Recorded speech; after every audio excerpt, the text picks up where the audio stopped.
verdadeiro coração, traz a verdade, ilumina nossa vida. Tua palavra é como fogo que faz arder o coração, traz a verdade, ilumina nossa vida.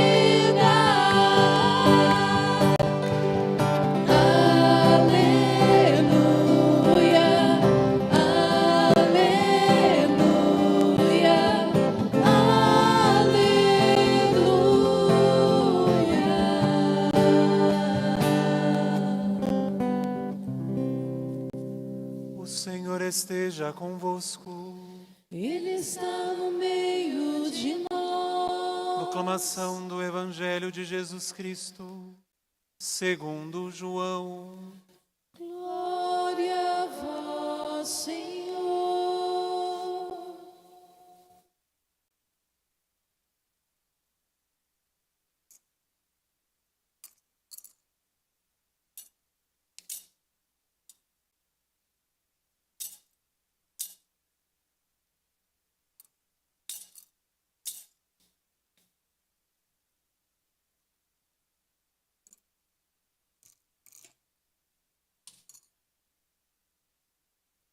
No princípio era a palavra, e a palavra estava com Deus, e a palavra era Deus. No princípio estava ela com Deus. Tudo foi feito por ela, e sem ela nada se fez de tudo que foi feito. Nela estava a vida, e a vida era a luz dos homens. E a luz brilha nas trevas, e as trevas não conseguiram dominá-la.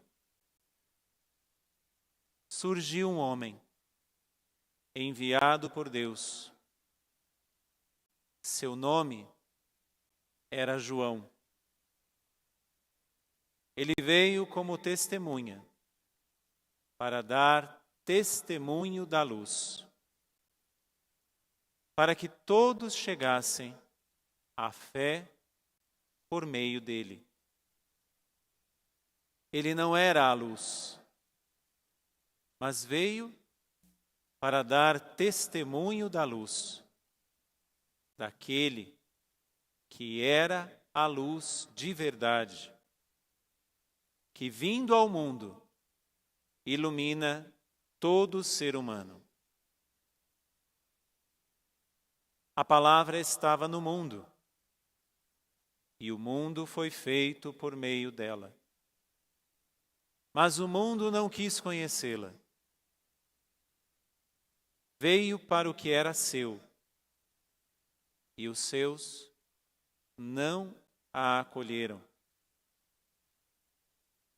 Mas a todos que a receberam, deu-lhes capacidade de se tornarem filhos de Deus, isto é, aos que acreditam em seu nome, pois estes não nasceram do sangue, nem da vontade da carne, nem da vontade do varão, mas de Deus mesmo. E a palavra se fez carne e habitou entre nós. E nós contemplamos a sua glória, glória que recebe do Pai como Filho unigênito, cheio de graça e de verdade. Dele, João dá testemunho clamando: este é aquele de quem eu disse, o que vem depois de mim passou à minha frente, porque ele existia antes de mim. De sua plenitude, todos nós recebemos graça por graça. Pois por meio de Moisés foi dada a lei, mas a graça e a verdade nos chegaram através de Jesus Cristo. A Deus ninguém jamais viu. Mas o unigênito de Deus, que está na intimidade do Pai, Ele nos deu a conhecer. Palavra da salvação. Glória a vós, Senhor.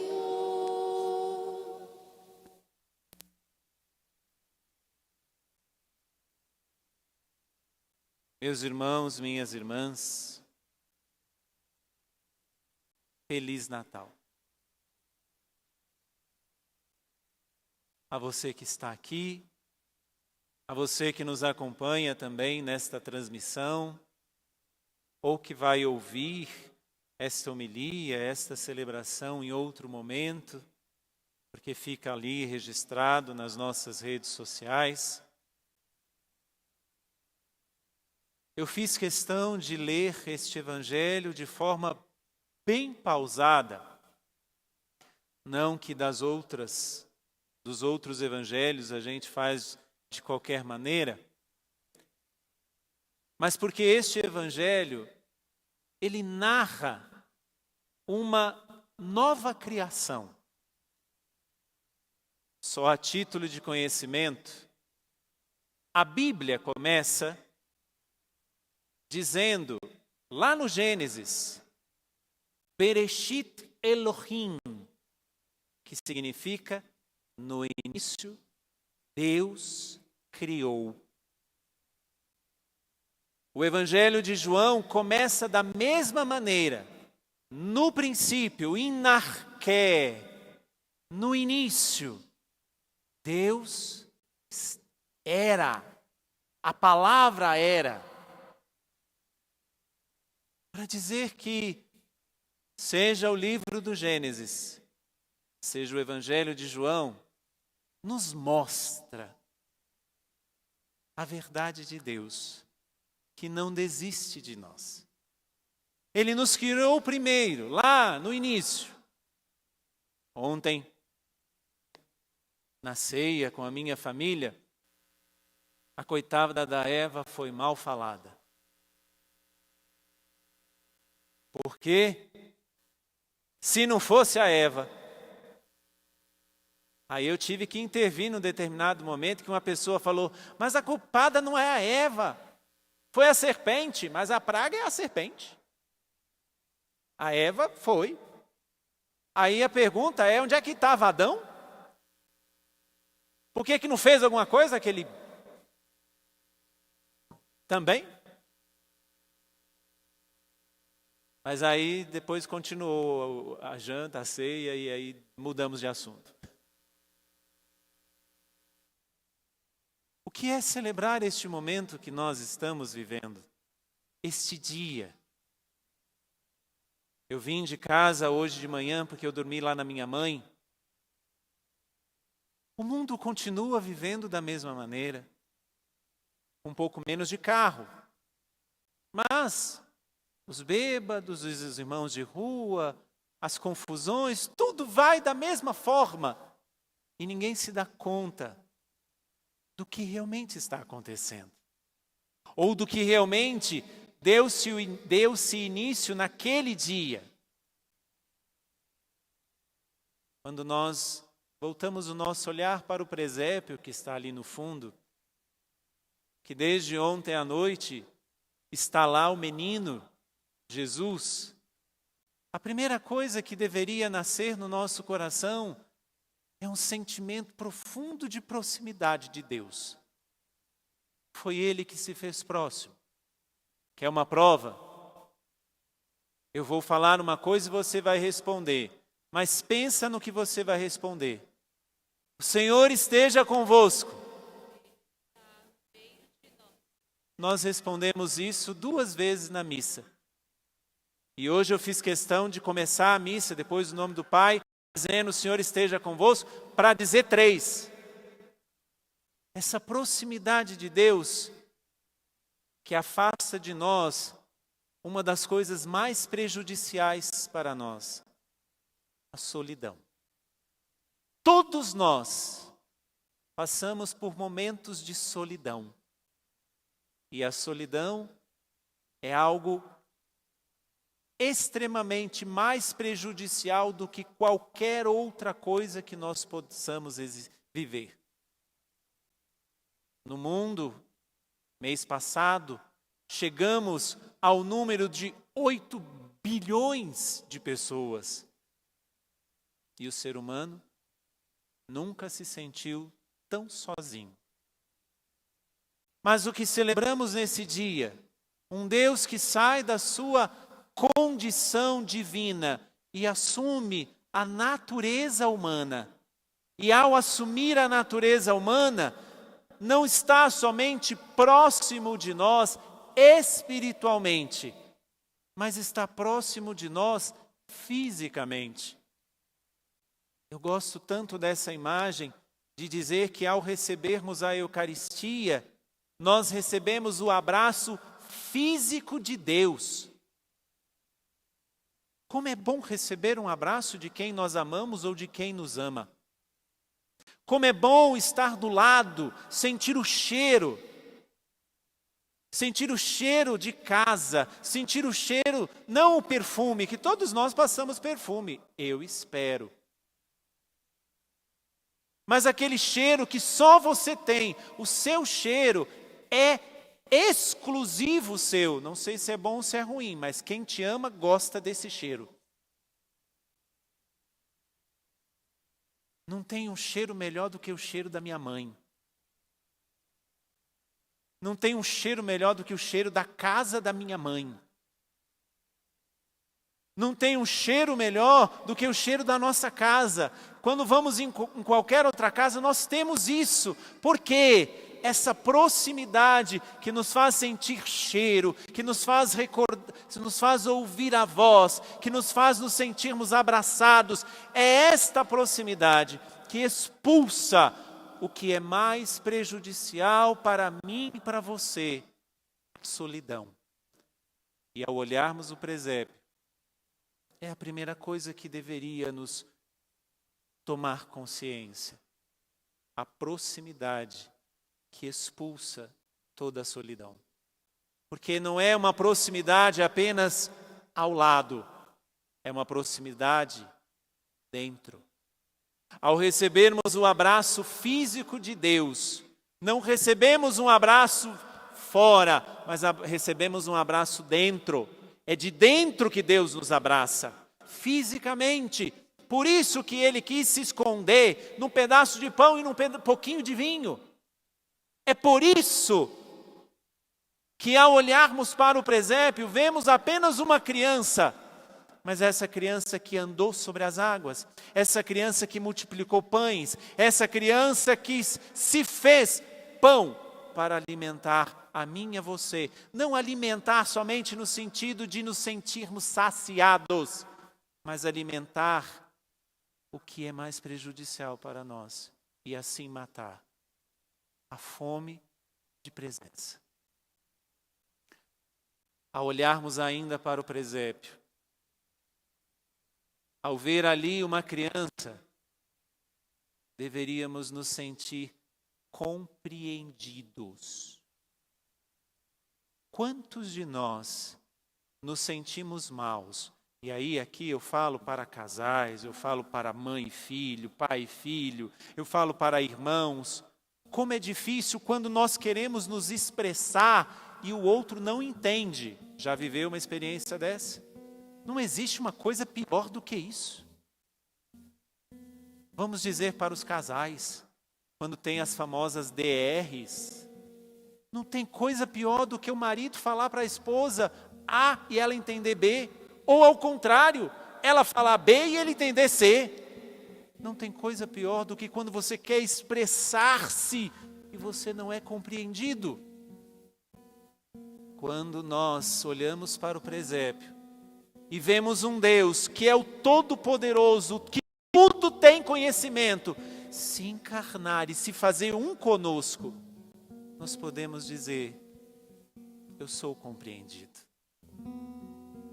E se a proximidade no presépio afasta de nós toda a solidão, a compreensão de Deus afasta de nós toda a carência. Todos nós somos carentes.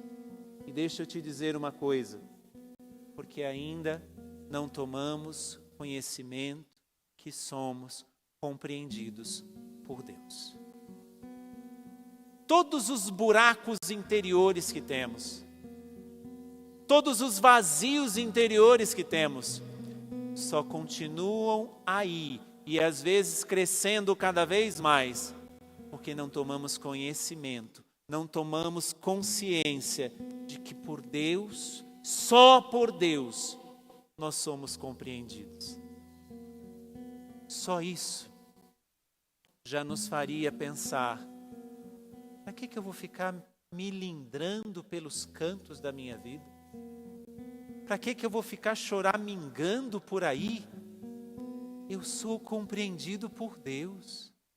Se aquela pessoa não me compreende, com todo respeito, as favas ela. Deus me compreende. Deus me entende. Deus me conhece. Deus sabe de mim. Só Ele e você sabe as lutas que você trava. Só Ele e você sabe as dores que você sente, as lágrimas internas que você derrama. Só Ele sabe. Ao olhar para um presépio, nunca mais se esqueça disso. Aquela criança te entende. Então não precisa caminhar com carências, ou melhor, ou pior ainda, não precisa mais ser carregado pelas suas próprias carências. Todos nós temos desejo de autoafirmação. Todos nós temos desejo que os outros nos entendam. E como é difícil quando nós queremos nos expressar e não conseguimos nem falar o que estamos sentindo. Não precisa falar para Deus o que você está sentindo. Porque antes de você falar, Ele já não somente sabe, mas também te compreende. Olhando ainda para o presépio, nós temos uma última coisa. E essa a mais linda de todas. Se olhar para o presépio, nós temos uma proximidade de Deus que nos afasta da solidão. Ao olharmos para o presépio, nós temos a compreensão dele que afasta toda a carência. Ao olharmos para o presépio, temos ainda a certeza de alguém que se tornou cúmplice de nós. Vai dizer a palavra de Deus que Ele assumiu tudo de nós, exceto o pecado. Ele assumiu tudo que nós temos, exceto o pecado. Deixa eu descer um pouquinho, não o nível, mas descer um pouquinho na compreensão. Por que não, quando nós temos uma dor de barriga, nós não podemos rezar: Senhor, o Senhor teve dor de barriga, me ajuda nessa. Por que nós não pensamos, por exemplo, quando nós passamos pela dor de um luto: Senhor, o Senhor passou pelo luto, me ajuda nessa. Por que não pensarmos nas nossas enfermidades, nos nossos sentimentos de abandono? Ele foi abandonado, ele foi traído, ele teve dor de barriga, ele assumiu tudo, exceto o pecado. Por isso que ele é cúmplice. E ele, sendo cúmplice, preste atenção no que eu vou dizer. Ele sendo cúmplice, ele nos levanta e diz: segue, eu estou com você. Eu sei o que você está passando. Segue o caminho, não desiste não. Olha para mim quando caminhei para o Calvário. Por 3 vezes eu caí com o peso da cruz nas minhas costas, mas eu levantei e fui. Segue, eu estou com você. Então, ao olhar para a simplicidade do presépio, lembre-se, alguém chamado Deus assumiu tudo que você vive, sabe de tudo que você vive. Se as pessoas não entendem, se as pessoas te abandonaram, ou até mesmo só você sabe a dor que você sente, aquele menino do presépio está com você em tudo. Termino com uma frase que minha mãe me diz várias vezes, principalmente quando eu fiquei internado ano passado, para que eu não faça estripulia de novo nas minhas costas, na minha coluna. Todo mundo viu o que você passou, mas só você sabe o que você sentiu. Com Deus, nós podemos dizer: Ele sabe o que eu vivi, o que eu vivo, o que eu viverei. Mas não somente sabe, Ele sente o que eu vivi, o que eu vivo, o que eu viverei. Ao celebrar hoje este dia santo do Natal, deixe que a proximidade de Deus afaste a solidão do teu coração. Deixe que a compreensão de Deus afaste as carências do teu coração. E deixe que a cumplicidade de Deus te levante, te coloque em pé e te diga: eu estou com você. Caminha até onde eu te chamar de volta para a eternidade. A todos que aqui estão, e leve também à sua casa e à sua família a mensagem do Natal, que não é presentes, que não é confraternizações, que não é Papai Noel, que não é luz, que não é nada disso. É um menino que está lá no presépio, e de lá quer estar no seu coração. Louvado seja nosso Senhor Jesus Cristo.